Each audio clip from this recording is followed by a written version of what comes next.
नमस्कार। कार्यक्रम ख़ास मुलाकात में आपका बहुत बहुत स्वागत है। और ख़ास मुलाकात में आज हमारे साथ जिस श्रृंखला में हमने आपको पहले कुछ मध्य प्रदेश के ऐसे भारतीय जनता पार्टी के युवा नेताओं से मिलवाया है, राजनीति जिनकी एक लिगेसी कहूँ मैं उसको, या ये कहें कि उनके परिवार में उनके पिता राजनीति में एक अच्छा खासा मकाम हासिल कर चुके हैं, ऐसे कुछ युवा नेताओं से हमने आपकी मुलाकात कराई है। और इसी कड़ी में आज एक और, हालांकि ये सुनने में भले ही ठीक ना लगे, लेकिन ये पहचान भी कोई युवा नेता नहीं चाहता है कि उसके साथ जोड़कर इसकी बात की जाए, लेकिन आप अपने साथ अपने पिता की भूमिका और अपने पिता का जो चेहरा और उनका परिचय और उनका काम, उसको आप अलग भी नहीं कर सकते हैं। तो इसमें मुझे नहीं लगता कि कोई इसको अन्यथा या दूसरी दृष्टि से देखने की भी ज़रूरत है। तो जिन युवा नेता से हम आपकी मुलाकात करा रहे हैं वो बुंदेलखंड से आते हैं। उनके पिता एक सीनियर कैबिनेट मिनिस्टर हैं। तो मुलाकात करिए, मेरे साथ हैं अभिषेक भार्गव, जो मध्य प्रदेश के senior cabinet minister, senior BJP leader Gopal Bhargav ji के सुपुत्र हैं। बहुत स्वागत करता हूँ अभिषेक जी का। धन्यवाद। सबसे पहले तो मैं यही जानना चाहूँगा कि राजनीति को आप किस तरह से देखते हैं। ये आपके लिए कोई ऐसी चीज़ नहीं है जिसको आपने आँख खुली, होश संभाला, तब से आपने देखा, और आप एक ऐसे राजनीतिक विरासत से आते हैं जो बड़ी सघन है बुंदेलखंड में। गोपाल जी की मैं बात करूं तो राजनीति को आप कैसे देखते हैं, और किस तरह का भाव था जब आपको भी लगा कि सार्वजनिक जीवन की इस यात्रा में आपको भी भागीदार होना चाहिए? जी देखिए, आपने जैसा कहा कि एक विरासत मिली है, तो जब से बड़ा हुआ हूँ तब से पिताजी को देखकर ही राजनीति सीखी है, देखा है। मैं देखता था बचपन में, शुक्रवार का दिन हमारे यहाँ एक बाज़ार का दिन होता है, मार्केट डे होता है। तो उस दिन पिताजी घर पे रहते थे और सैकड़ों लोग घर पे बैठे रहते थे और वो लगातार लोगों की समस्याएं सुनते रहते थे, समाधान करते रहते थे। लोग रोते थे, चिल्लाते थे, लड़ते थे, झगड़ते थे, लेकिन खुश होकर जाते थे बाद में। तो वो सारी चीज़ें मैं देखता रहा। तो एक परसेप्शन मन में। उस समय क्या उम्र थी आपकी? मैं उस समय 13-14 साल का हो रहा। अच्छा, हाँ, मतलब एक कच्ची पक्की उम्र थी। जी। तो वो सारी चीज़ें देखता रहा। तो मैं सोचता था कि ये है क्या। उस समय विधायक क्या होता है या नेता क्या होता है ये नहीं जानता था, लेकिन धीरे धीरे चीज़ें देखता रहा, समझता रहा। तो फिर मेरे मन में भी यही विचार आया कि इस चीज़ को आगे बढ़ाना है, लोगों की मदद करना है। तो मेरे लिए राजनीति समाज सेवा का एक सशक्त माध्यम है। मैं राजनीति को उसी दृष्टि से देखता हूँ। कई लोग कहते हैं कि समाज सेवा के लिए राजनीति करने की क्या ज़रूरत है, ये सही बात है, लेकिन बहुत अच्छे तरीके से बियॉन्ड द लिमिट जाकर और बड़े पैमाने पर अगर आप समाज की सेवा करना चाहते हैं तो राजनीति से बेहतर माध्यम दूसरा कोई हो नहीं सकता। इसलिए मैं राजनीति में हूँ।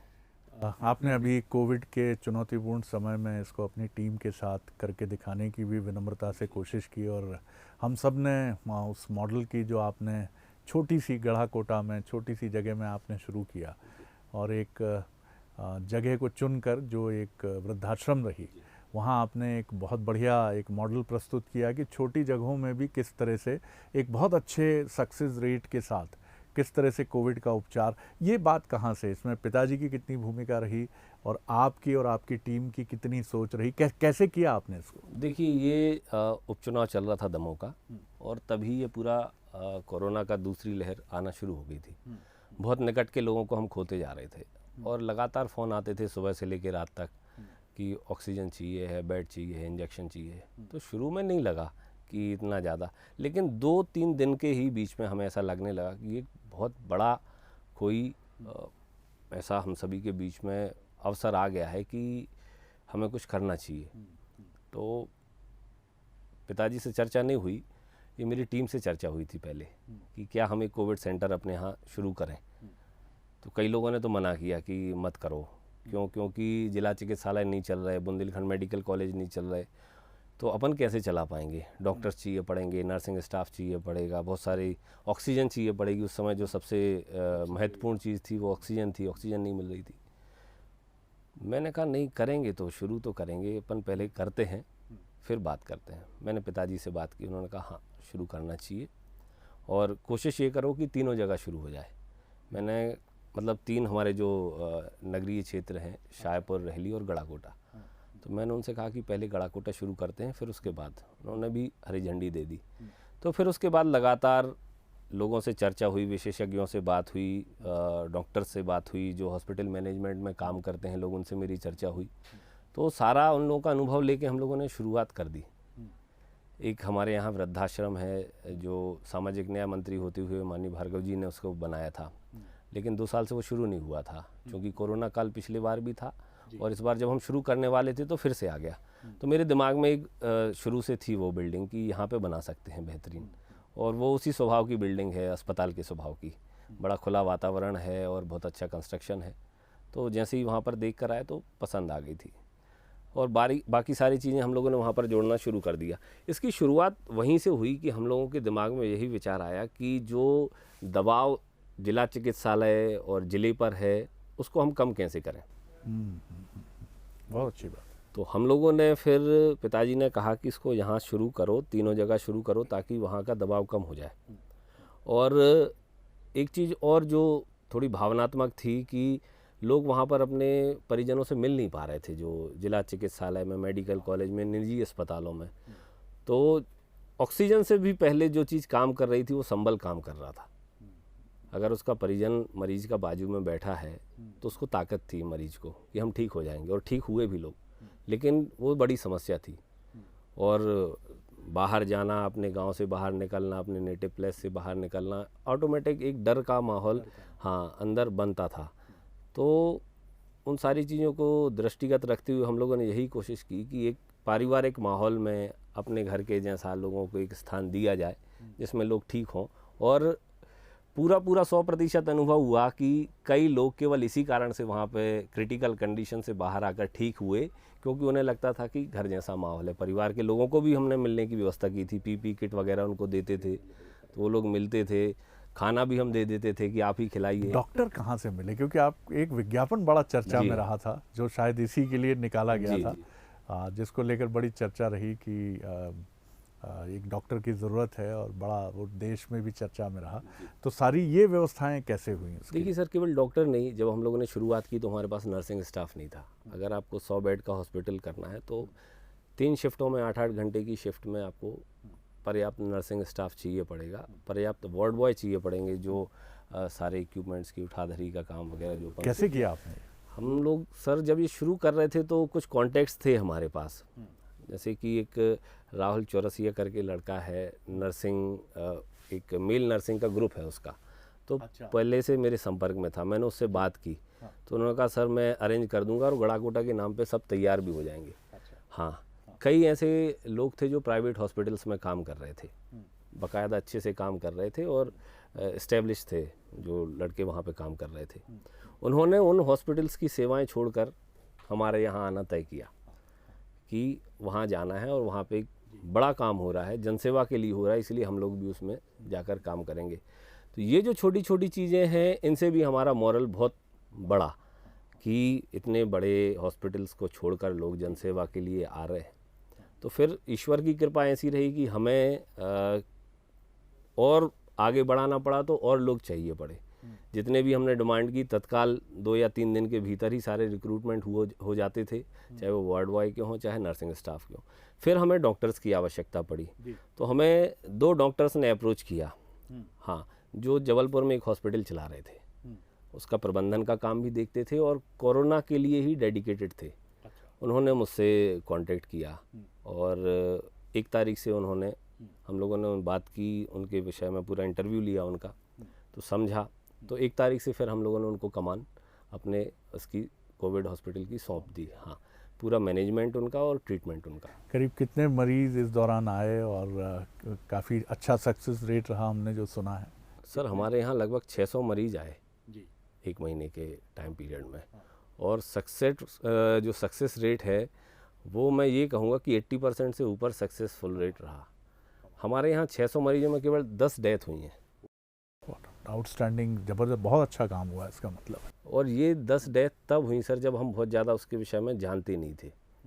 कई ऐसे सीरियस पेशेंट आए कि उन्हें आते ही साथ एडमिट किया, और उनको ऑक्सीजन दे भी नहीं पाया, और वो सर्वाइव नहीं कर पाए, वो वाली डेथ्स हैं। जबकि जिन जो लोगों पहले का से ही बहुत हाँ, ज़्यादा गंभीर जी, स्थिति में पहुंच अत्यंत गंभीर, माने उनको हम ट्रीटमेंट दे ही नहीं पाए और वो रिकॉर्ड में हमारे यहाँ के लिए आ गई वो डेथ्स। तो कुछ डेथ ऐसी हुई, बाकी बहुत ही अच्छा सक्सेसफुल रेट रहा लोगों के स्वस्थ होने का जो आंकड़ा है। मैं ये मान के चलता हूँ कि ज़िले में सबसे अच्छा आंकड़ा हमारे तीनों कोविड सेंटरों का हुआ। वाह, ये बहुत अच्छी बात है। अब आगे आप किस तरह देखते हैं इस सेंटर को भविष्य में भी, क्योंकि चुनौतियां तो आगे भी हैं, तो आप क्या उसको कंटिन्यूस करेंगे, क्योंकि ये चुनौती भी है कि उसको उसी रूप में रन करना कि जब पीक कोरोना का अब शायद नहीं है और केसेस काफ़ी कम हो गए हैं, तो फिर वो सारा खर्च मेंटेन करना, स्टाफ का खर्च, तमाम चीज़ें व्यवस्थाएं बना रखना, ये भी एक बड़ी चुनौती है। जी, ये चुनौती है और इसके विषय में हम लोग चर्चा कर रहे हैं। अभी चूँकि आपने कहा वास्तविकता यही है कि अब पीक नहीं है। अब एक समय था कि हमारे यहाँ 86 मरीज़ थे एट अ टाइम भर्ती, और आज हमारे यहाँ 10 मरीज़ हैं भर्ती, और सीरियस पेशेंट उसमें से 5 या 6 हैं जिनकी देखभाल वहाँ पे हो रही है, बाकी 3-4 लोग सामान्य हैं। तो ऐसे में हम लोगों ने अब डिसाइड किया है कि गवर्नमेंट को सौंपें, सारी व्यवस्थाएं गवर्नमेंट को दें और उनको ऊपर से वॉच करें। जो भी रिक्वायरमेंट उन्हें लगे वह हम अपनी तरफ से पूर्ति उसकी करती जाएं, चाहे उसके लिए हमें डॉक्टर्स अपनी तरफ से रखने पड़े, नर्सिंग स्टाफ रखना पड़े। इक्विपमेंट्स भगवान की कृपा से पर्याप्त हो गए हैं। 100 मरीजों लायक हमारे पास पूरा गड़ाकोटा में 20 मरीजों लायक। ऑक्सीजन की ही व्यवस्था रखी है आपने और आगे भी गए आप, वेंटिलेटर तक भी सोचा? नहीं सर, वेंटिलेटर की व्यवस्था हम नहीं कर पाए क्योंकि अभी हमारे पास सेंट्रल लाइन नहीं थी ऑक्सीजन की। अच्छा जी, एक बड़ा रोल प्ले करती है वो। ठीक बात है, ठीक हाई फ्लो ऑक्सीजन अगर आपको देनी है तो सेंट्रल लाइन के थ्रू ही दे पाएंगे आप। हाँ। लेकिन उसकी भी माननीय मंत्री जी ने प्रयास कर लिया है। 40 बेड सेंट्रल लाइन के गड़ाकोटा में, 20 बेड रेहली में और 10 बेड शाहपुर में हो रहे हैं। तो आने वाले समय में हम उसकी भी पूर्ति कर लेंगे अपने यहाँ। तो सर लेकिन ये कमाल है, आप देखिए कि एक छोटे कस्बे में एक हॉस्पिटल खड़ा किया जा सकता है एक अच्छी मजबूत इच्छा शक्ति के सहारे, और मुझे लगता है कि ये मॉडल मध्य प्रदेश के लिए एक बहुत चर्चा का मॉडल है कि किस तरह से शुरू करके, और स्थानीय युवाओं ने जो कि पैरामेडिक्स के थे उन्होंने पूरा सपोर्ट किया, और आज ये सरकारी तौर पर अब इसको सौंपने की तैयारी है। बधाई इसको, आपकी टीम को। इससे बड़ा संतोष कोई नहीं है अभिषेक जी कि जब कोई पीड़ित व्यक्ति जिसकी जेब में धन भी नहीं है, जिसको हम कहते हैं समाज का वंचित वर्ग, कमज़ोर वर्ग, और वो जब मुस्कुराता हुआ और आशीर्वाद झोली भर भर के दे के जाता है कि बेटा हम तो जाने ही वाले थे दुनिया से, तुम्हारे इन प्रयासों ने बचा लिया। इस तरह की फीलिंग एक राजनेता को, सार्वजनिक जीवन में काम करने वाले को, आप भी कुछ ऐसे अनुभव से गुजरे ही होंगे इस दौरान? बहुत सर, बहुत। अभी ये पूरा जो कोरोना काल में कोविड सेंटर चलाया है, प्रतिदिन ऐसी उत्साहवर्धन के दृश्य हम लोगों को देखने को मिल जाते थे। कई बुजुर्ग ऐसे थे जिनकी परिवार के लोगों ने उनकी आशा ही छोड़ दी थी। ऐसे लोग आए हमारे यहाँ। मैंने तो देखते ही साथ कहा कि मैंने कहा इनमें तो शायद कुछ बचा नहीं, लेकिन उन्होंने कहा कि नहीं भैया अभी आप इनको यहाँ एडमिट कीजिए। मैंने उनसे कहा कि इनको अपन हायर सेंटर भेजते हैं कहीं। मैंने कहा नहीं भैया। हमारे डॉक्टर्स ने भी उसको चैलेंज की तरह स्वीकार किया, अच्छा ट्रीटमेंट किया। मैं आपको एक उदाहरण बताता हूँ। एक 98 साल की वृद्ध महिला थी, उनकी जो बेटी है वो गड़ाकोटा में बर्तन मांजने का काम करती है, और हमारे मोहल्ले में ही घरों में वो बर्तन मांजा करती थी जी। तो वो महिला अपने बेटे के साथ आई और परिचय दिया। तो माता जी को मैंने देखा, मैंने कहा यार इनकी कंडीशन तो बहुत ख़राब है। मैं वहीं पे था।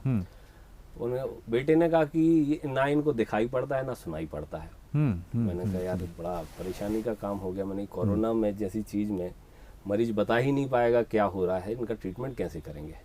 तो डॉक्टर्स ने एक रणनीति बनाई। उन्होंने कहा अपन प्रयास करते हैं। हाँ, क्योंकि इतने गरीब लोग थे कि वो बाहर जाके कहीं जा भी नहीं पाते।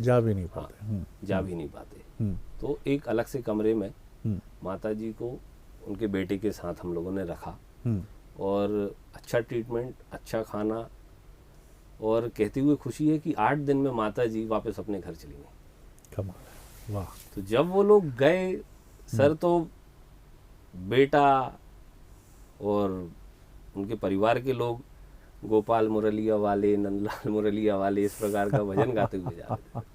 तो देख के एक अंदर से लगा कि यही सफलता है। देखिए, इसमें सबसे बड़ी सफलता ये भी है कि व्यक्ति को उसके कस्बे या उसके गांव के आसपास चिकित्सा की सुविधा मिल जाए। जी। आधा उसका मनोबल इसी से बन जाता है कि उसको उसके घर के पास ही सुविधा मिल गई। जी। क्योंकि भोपाल आना, भोपाल जैसे बड़े शहर या सागर में आना, जी। आधा मनोबल एक गरीब उसी में व्यक्ति टूटता का, है, बिल्कुल। निर्धन व्यक्ति का जी। टूट जाता। मैं आपके पर्सनैलिटी की तरफ आता हूँ। लोग कहते हैं कि अभिषेक जी बड़े आक्रामक हैं। कई बार आप जनसभाओं में जब बोलते हैं तो जी। हमने आपको ऐसे भी सुना है कि आप कहते हैं ये सामने जो मीडिया वाले बैठे हैं, इनकी आंखें मेरी बात सुनकर चमक गई है और ये हेडलाइन बनाने वाले हैं। तो ये क्या कुछ वीरेंद्र सहवाग स्टाइल है आपका राजनीति करने का, या किस तरह से देखते हैं आप इस शैली को? सीख रहा हूँ सर अभी तो राजनीति के विषय में, क्या बोलना है, क्या नहीं बोलना है, कहाँ संयम रखना है, कहाँ नहीं रखना है। चूँकि मेरे परिवार में ऐसा माहौल नहीं है कि पिताजी मुझे हर चीज़ सिखाएं। उनका यही कहना है कि पिता के नाम का सहारा तो कमज़ोर लोग लिया करते हैं जी। अगर तुम्हें आगे बढ़ना है तो खुद सीखो। तो उसी शैली में आगे बढ़ने की कोशिश कर रहा हूँ और अधिकांश प्रयास यही रहता है कि सच बोलो। और सच को अगर सुर्खियाँ मिलती हैं तो एक अलग बात है, लेकिन प्रयास यही रहता है कि सच बोलूं। और अब लेकिन शब्दों को तोलते हुए बोलने का प्रयास कर रहा हूं कि शब्दों, अब तक के अनुभव से आपने ये समझ लिया है जी, कि सच कई बार ऐसी सुर्खी भी बन जाता है जो थोड़ा राजनीति में मुश्किल भी डालती बन है, जाती है। अप्रिय उसको स्थिति। थोड़ा लोग परसेप्शन उसका दूसरा ले लेते हैं। जी जी जी। अपेक्षाएं तो हम सबकी होती हैं, चाहे एक पत्रकार हो या एक ब्यूरोक्रेट हो या एक राजनेता हो, एक युवा राजनेता हो। भले ही मैं आपको भी एक युवा कार्यकर्ता कहूँ बीजेपी का, लेकिन आगे आपके भी सपने होंगे। कैसे इन सपनों में रंग भरेंगे आगे जाके आप? किस तरह से सोचा है? क्योंकि जो चीज़ आपकी एडवांटेज है वही आपका शायद डिसएडवांटेज भी है।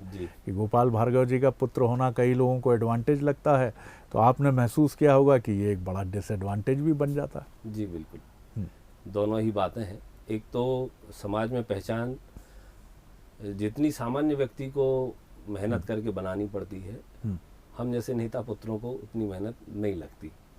सामान्य तौर पर अच्छा उनके बेटे, ये रहता है। बीच में जो हार्डशिप्स आपने उठाई, बीच में एक मामले को लेकर भी कुछ आप पर आक्रमण हुए, तमाम चीज़ें हुई जो राजनीति या जीवन का हिस्सा है। यहाँ से कोई बच नहीं सकता। आप ये नहीं सोच सकते कि ये सिर्फ फूलों की सेज है, बल्कि हमने ये देखा कि शायद, मैं अक्सर ये बात कहता हूँ और नेता पुत्रों के साथ जब भी हमारी बात होती तो हम ये कहते हैं कि आपके लिए मुश्किलें शायद और ज़्यादा हैं, क्योंकि आपको अंदर भी परेशानी उठानी पड़ती है कई बार और बाहर भी उठानी पड़ती है। तो इन चीज़ों को आपने किस रूप में लिया? शुरू में तो तकलीफ़ भी हुई होगी, पीड़ा भी हुई होगी, लेकिन अभी मैं देख रहा हूँ कि एक अभिषेक इन चीज़ों को लेकर एक मैच्योर अप्रोच के साथ नज़र आ रहे हैं कि वो ये शायद अच्छे से समझ चुके हैं कि ये राजनीति का या सार्वजनिक जीवन का एक अभिन्न भाग है या हिस्सा है। पहले आलोचना होती थी सर तो बुरा लगता था, अब जब आलोचना होती है तो अच्छा लगता है। खुद को सुधारने का एक मौका मिलता है और जो चीज़ हमारे दिमाग में नहीं है या हमारे निकट के लोग नहीं कह पा रहे, वो आलोचक वो काम कर देते हैं। ऐसा रहता है सर कि जो अपने निकट के लोग हैं वो नहीं कह पाते कि ये गलत चीज़ है, ये गलत कर रहे हो आप। ये बहुत अच्छी बात है। ये आलोचक उसका निंदक नियरे राखी आंगन कुटी छवा है। वही बात है कि अब इन चीज़ों को मैं नेगेटिवली नहीं लेता हूँ, इन सारी चीज़ों को पॉजिटिवली लेता हूँ और अपने व्यक्तित्व में सुधार का प्रयास करता रहता हूँ। राजनीति में सबसे अच्छा सलाहकार आपका कौन है? गोपाल जी ही हैं या आपके कुछ मित्र हैं या पार्टी में कोई और है? नाम भले ही आप न लेना चाहें। जी नहीं, पिताजी हैं, वो कहते नहीं हैं लेकिन वॉच करते हैं सारी चीज़ें, और जब उनको आवश्यकता होती है तो बुलाकर मुझे गाइडेंस देते हैं, समझाते हैं, डांटते हैं, तरीका बताते हैं कि ऐसा नहीं ऐसा। और मैंने आपसे शुरू से कहा कि उनका खुद का है कि आप खुद अपने अनुभवों से सीखो। जब तक आपको ठोकर नहीं लगेगी तब तक आप संभलना नहीं सीखोगे। तो बहुत समय तक काफ़ी जी। आपकी एक टीम भी है जिसकी बड़ी चर्चा होती है, आज से नहीं होती है जी। तो ये एक अच्छी संगठन क्षमता भी है कि आपने युवाओं की एक टीम, लेकिन युवाओं को मैनेज करना भी बहुत आसान नहीं होता। कई बार युवाओं का ये शक्तिपुंज जो है ये उस वानरों के दल की तरह भी हो जाता है जो वाटिका में घुस जाता है तो पेड़ों को हिला देता है, फल तोड़ लेता है। जी। तो कैसे इस सेना को, युवा सेना को नियंत्रित रखने का भी कोई मंत्र आपके पास रहता है बराबर? गांव-गांव में हम लोगों ने नेटवर्क बनाया, एक युवा जागृति संगठन करके एक संगठन बनाया था, नॉन पॉलिटिकल, और उसमें लोगों को जोड़ा था। हर गांव से 20-20, 25-25 यंग लड़कों को हमने जोड़ा और उनका टोटल सामाजिक कामों की ओर हमने फोकस किया था। वृक्षारोपण, रक्तदान, गरीबों की मदद, इन सारी चीज़ों को करते करते करते करते अनुभव भी बढ़ते गए और तरीके भी हम लोग सीखते गए। एक टीम को टीम लीडर की तरह कैसे मोटिवेट करना है, कैसे उनको आगे बढ़ने का तरीका बताना है, ये अनुभव से सीखा, किताबों से नहीं सीखा। और टीम में आने के बाद लोगों को एक सही दिशा और उनके नैतिक दायित्वों को समझाकर, नैतिक जब तक व्यक्ति नहीं समझेगा कि उसका नैतिक उत्तरदायित्व क्या है, तब तक वो एक दिशाहीन व्यक्ति ही रहेगा। बहुत बढ़िया, अच्छी बात कही आपने। ये भी कंक्लूड करूँगा एक दो सवालों के साथ। इसके पहले जब हम आए थे, जब उपचुनाव थे 28 सीटों के जी, तो आप गोविंद सिंह जी राजपूत जी के क्षेत्र में डटे थे जी, और उपचुनाव के नतीजे एकदम भिन्न रहे, बीजेपी के पक्ष में रहे। चुनाव में winning and losing is a part of game, चुनावी राजनीति में जीत हार चलती। दमोह में ऐसा क्या हो गया? आपने उस चुनाव को भी नज़दीक से देखा, उस पर अगर आप कोई टिप्पणी अपनी रखना चाहें सामने। टिप्पणी से नहीं सर, उसको हम लोगों ने अपनी पूरी मेहनत से काम किया है। पूरी पार्टी ने, हम लोगों ने जहाँ भी जवाबदारी दी थी, मैं लगातार 1 महीने वहाँ पर काम करता रहा। जनता का मूड एकदम कैसे बदला, इस विषय में तो मैं कोई चर्चा नहीं कर पाऊँगा, लेकिन मेहनत पूरी की। ऐसा नहीं रहा कि हम लोगों ने कोई कसर छोड़ी हो। बाकी फैसला जनता को करना था। उन्होंने ये पार्टी इसका विश्लेषण कर ही रही है। फिर पार्टी अभी उस पर मंथन कर रही है, विश्लेषण कर रही है, सभी लोगों से बातचीत कर रही है। निष्कर्ष निकलेगा और निश्चित तौर पर जो भी निष्कर्ष निकलेगा और उससे आने वाले समय में पार्टी और बेहतर होकर काम करेगी। इस दमोह उपचुनाव से हम लोगों ने यह सीख मिल गई है। वी.डी. शर्मा जी को जब से मध्य प्रदेश में प्रदेश अध्यक्ष की कमान मिली है और 1 साल से ज़्यादा वक्त उनको हो गया है, तब से युवाओं को लेकर बड़ा एक अपेक्षा बोध मध्य प्रदेश में बढ़ा है और ऐसा समझा जा रहा है कि अब तीसरी और चौथी पीढ़ी जो बीजेपी में है, अब उसको काफ़ी अच्छे मौके मिलेंगे या मिल सकते हैं। किस तरह से आप देख रहे हैं इस दायित्व को, इन चुनौतियों को, और इसी के बीच में 2023 का चुनाव भी कब आके खड़ा हो जाएगा पता नहीं चलेगा। भारतीय जनता पार्टी शुरू से अलग रही है सर अन्य पार्टियों से।